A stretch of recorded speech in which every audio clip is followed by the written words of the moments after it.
Kim makas sängyssä ja sanoi, vielä tulee vettä. Sitten tekee monta vuotta töitä ja sä oot niinku silleen kovilla koko ajan. Ja sitten meillä oli huono vuosi, oli semmoinen märkä vuosi. Lypsettiin päivän tai illalla, sitten mä menin yöllä paalaan sinne. Mä tulin kotiin aamulla lypsäämään taas, sitten mä menin taas sinne. Niin. Se oli semmoista niinku... Se oli semmoista rääkkäämistä, että oli pakko saada rehua jostain. Ja...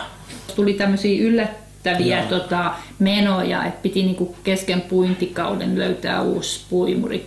Raha, aika ja väsymys ja kaikki sitten, ne on semmoiset hyvät mausteet sitten. Niinku. Ehkä Kim on vähän sellainen, että se tykkää tehdä paljon yksin ja minä itse teen ja siinä kyllä uupuu helposti.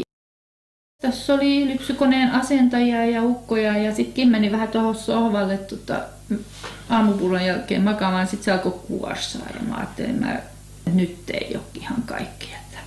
Toinen nukkuu pystyssä. Niin sitten mä sanoin, että kyllä nyt mennään katsomaan vähän lääkäriä. Hän ymmärsi itsekin, että nyt ei vaan jaksa.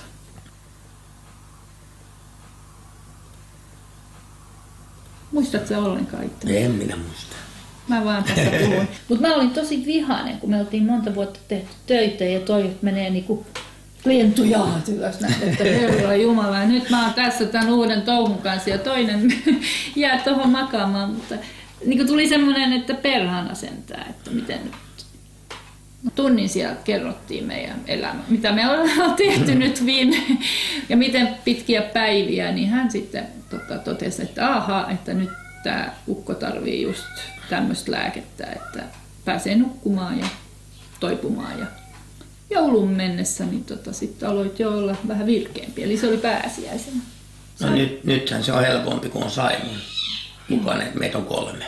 Joo, se on aika hyvä turva. Ja että on niinku 3. tyyppi, joka voi sitten... Sanotaan näin, että me ollaan yleensä niin, että kun toinen on heikko, niin toinen jaksaa. Nyt on vielä 3, joka ehkä jaksaa. Ei, kyllä mehän otetaan päivä kerrallaan ja niin kuin sä kuulet, niin mä puhun paljon ja toi kuuntelee.